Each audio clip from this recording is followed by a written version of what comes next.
నమస్తే అన్న. నమస్కారం అండి. సోషల్ మీడియాలో మన యాక్టివ్ స్టార్ చంద్రహాసన్ చాలా వైరల్ మాట్లాడింది.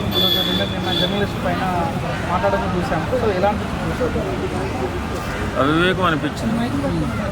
ఇది తెలిసి మాట్లాడుతున్నాడా, తెలియక మాట్లాడుతున్నాడా, మెంటల్గా డిస్టర్బ్ అయ్యాడా, ఏంటి ఈ యాటిట్యూడ్ అని. నిజంగా యాటిట్యూడ్ స్టార్ అని చెప్పి ఎవరు పెట్టారో కానీ అచ్చంగా సరిపోతుంది. అంత నీచంగా అంత చండాలంగా పాటలు ఎవడన్నా పాడతాడా? ఒకవేళ అలా పాడితే సెన్సార్ ఊరుకుంటుందా? ఇవన్నీ తెలుగు తక్కువ ఏదో సినిమాని ప్రమోట్ చేసుకునే భాగంలో ఈ ఎత్తులు పై ఎత్తులు ఎత్తనారేమో అనిపిస్తుంది తప్ప కరెక్ట్గా ఆ పాటను ఎవడన్నా హర్షిస్తాడా? అలా కూడా పాడతారా? బూతులు పాడతారా సినిమా సాంగ్లో? అలాంటి సాంగ్ పాడకూడదని చెప్పినందుకు వాళ్ళ మీద కేసేస్తారా? వాస్తవంగా ఇప్పుడు ఆయన ఎవరు లాయర్ గారు, ఇది కరెక్ట్ కాదు. సమాజంలో జర్నలిస్ట్ గారు ఏం చేశాడు, ఇది సమాజంలో చెడు ప్రభావాన్ని చూపుతుంది కాబట్టి అది కరెక్ట్ కాదు, అలాంటి పాటను రిలీజ్ చేయకూడదని అలాంటి వ్యక్తి మీద చర్య తీసుకోవాలని పెట్టాడు. ఆయనేమో ఈయన బెదిరిస్తాడా? 24 గంటల్లో సారీ చెప్పాలన్న. ఎవరు తప్పు చేసి ఈయన చంద్రహాస్ సారీ చెప్పాలా లేకపోతే ఆయన సారీ చెప్పాలా? అసలు చాలా యాటిట్యూడ్ ఉంది. తెలుగు తక్కువతనమేమో అనిపిస్తుంది. పిచ్చిగానే ఉందేమో, సిప్పిగానే పోయిందేమో. నువ్వు సారీ చెప్పకపోతే నాకు చాలా మంది లాయర్ తెలుసు, నేను అరెస్ట్ చేపిస్తాను అన్నాను జరుగుతాను. ఇలా చూడవచ్చు మరి జర్నలిస్ట్ ఆయన అంటే చాలా సామాన్యుడే, తను ఇప్పుడు భయపడి కేసు పెట్టడం జరిగింది. జర్నలిస్ట్ కేసు పెట్టిండు. ఇలా చూడవచ్చు మరి. ఖచ్చితంగా మరి అలాంటి వాళ్ళు భయపడతారు ఏమో. ఈ పిక్చర్ స్టార్స్ ఏమన్నా చేస్తారో భయం కదా. కాబట్టి నేనేమంటానంటే ఇలాంటి వాళ్ళు కూడా సమాజంలో తిరుగుతున్నారు. ఏదైనా సినిమా ఇండస్ట్రీలో ఉన్నప్పుడు సంస్కారంతో, మంచితనంతో, అణుకుగా 10 మందిని సంతోషపరుచుకుంటూ, అంటే అందరినీ అభిమానించుకుంటూ ముందుకు వెళితే స్టార్డమ్ వస్తుంది తప్ప ఇలా పిచ్చగా మాట్లాడి పిచ్చి పాటలు పాడితే రాదు. ఎందుకంటే ఎంత తోపు కొడుకైనా కానీ ఆయన ఓ టీవీ సీరియల్లో వాళ్ళ నాన్నగారు ఏదో చేశాడు, ఆయన పేరు చెప్పుకుని ఈయన వచ్చాడు. వచ్చినప్పుడన్నా శుభ్రంగా స్థిరంగా ఉండి మాట్లాడి జనాలు మన్నలను పొందాలి. అలాగే సినిమా ఇండస్ట్రీలో పెద్దలు మన్నలను పొంది ముందుకు వెళ్ళి స్టార్గా నిరూపించుకోవాలి తప్ప అలా పిచ్చ ఆలోచనలు పిచ్చపాట్లు పడితే రేపు పొద్దున్న పిచ్చోళ్ళకి ముద్రేసి వదిలేస్తారు. అని ఇప్పుడు తెలుగు ఫిలిం ఇండస్ట్రీ చాలా పెద్ద హీరోస్, పాన్ ఇండియా హీరోస్ ఉన్నారు. కానీ ఏ రోజు ఈ రకంగా మీడియా మీద అరవడం కానీ బెదిరించడం చేయలేరు. ఈయన ఏ రకంగా వచ్చి ఆయన ధైర్యం ఏంది అసలు? ఏం ధైర్యం లేదమ్మా, పిచ్చతనమే. ధైర్యం ఉండదు, పిచ్చ ఏం తెలియదు. వాళ్ళ నాన్నగారు ఒక పెద్ద స్టార్ అనుకుంటున్నాడు. ఇద్దరు నేను కూడా పెద్ద స్టార్ని అయిపోతానేమో అనుకుంటున్నాడు. స్టారు అవ్వాలని ఆశ ఉండొచ్చు, ఆలోచన ఉండొచ్చు.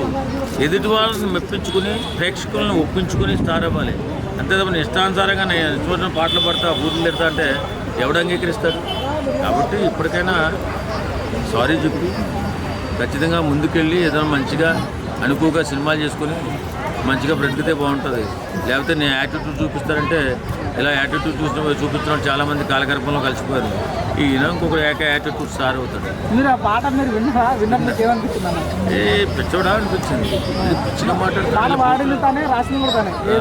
ఏమైనా రాస్తాడు. పిక్ స్టేజ్కి వెళ్ళిపోయినప్పుడు అలా తయారవుతారు. ఆ తండ్రి ప్రభాకర్ అనే చెప్పలేదేమో నాకు తెలిసి. తల్లిదండ్రులు చెప్పాలి, రేపు బుద్ధి అనేదివా, ఇది కరెక్ట్ కాదురా. సమాజంలో మనం తిరుగుతున్నామంటే సంస్కారంగా మాట్లాడాలి, సంస్కారంగా పాటలాడాలి, సంస్కారంగా పాటలు రాయాలి.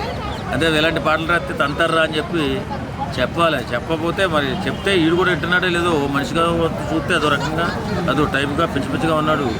ఇతన్ని సైక్రాటిస్ట్కి చూపిస్తే బాగుంటుందేమో అనిపిస్తుంది. అని ఇంకోటి తను ఏం చెప్పాలంటే, నాకు చాలామంది లాయర్లు తెలుసు, నీ ఎంత చూస్తా అని చెప్పడం జరిగింది. అంటే డబ్బు ఉన్న వాళ్ళకి ఒక రకంగా ఉంటుందా, అంటే ధైర్యం ఏంటి అసలు? పిచ్చి మాటలు ఏం చూసేది ఉండదు, చేసేది ఉండదు. ఆ పిచ్చి మాటలు ఆ పోలీస్ స్టేషన్ కానీ వెళ్ళి ఏదైనా కేసు పెడితే అయినది అంటారు తిరిగి. ఏంట్రా ఈ పాట ఏంద్రా, ఈ కథ ఏంద్రా అని. సమాజంలో ఇలాంటి పాటలు పోలీసు వాళ్ళు కూడా అంగీకరించరు. ఖచ్చితంగా వానికే బుద్ధి చెప్తారు. ఇవన్నీ జరిగే పనులు కాదు. యాటిట్యూడ్ తగ్గించుకుంటే బాగుంటుంది. లేకపోతే పిచ్చోడని చెప్పి ముద్ర వేసి రోడ్డు మీద వదిలేసి వస్తుంది. మన గతంలో ఏదైనా సినిమా వస్తుంటే మంచి ప్రమోషన్ చేసేవాళ్ళు.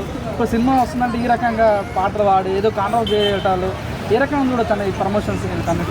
కాంట్రవర్సీగా చేసుకునేటటువంటి విధానం చాలా ఉన్నాయండి. ఏదో రకంగా డాంబికంగా ప్రవర్తన చేసి ఏదో జిమ్మిక్కులు చేసి రావచ్చు. కానీ ఇలా బూతులు తిట్టుకుని వస్తారా?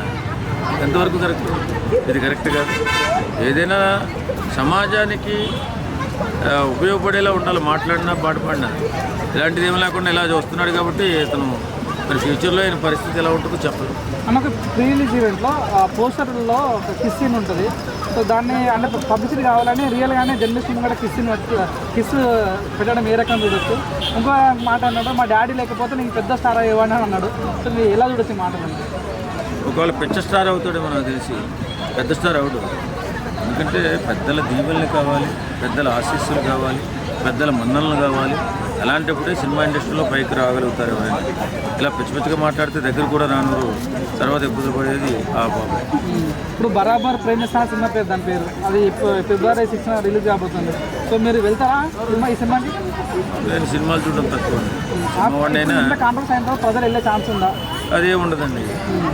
కాంట్రవర్సీని చూసి ప్రజలు ఎవరు వెళ్తారు? ఫస్ట్ ఉదయం షోకే ఏదైంది, బాగా చేశాడా బాగా చేయాలో తెలిసిపోద్ది. బాగా చేస్తే ప్రజలు మెచ్చుకుంటారు, లేకపోతే లేదు. ఇప్పుడు ఏం చెప్తారు? ఇప్పుడు ఈటీ ప్రభాకర్కి ఈ కొడుకుని మనసు పెట్టుకోమని చెప్తారా, ఏం చెప్తారు? ప్రభాకర్ మాట ఇంటలేదేమో చెప్పే అనిపిస్తుంది. ప్రభాకర్ చాలా సాంప్రదాయంగా మాట్లాడతాడు. ఆయన చాలా సంస్కారంతో ఎదిగిన ఆయన. మరి ఆయన కొడుకు మరి ఇలా సంస్కారం లేకుండా మాట్లాడుతుంటే ప్రభాకర్ని మించిపోయి మాట్లాడుతున్నాడేమో అనిపిస్తుంది. కొంచెం కంట్రోల్లో పెడితే బాగుంటుంది అని నాకు అనిపించింది.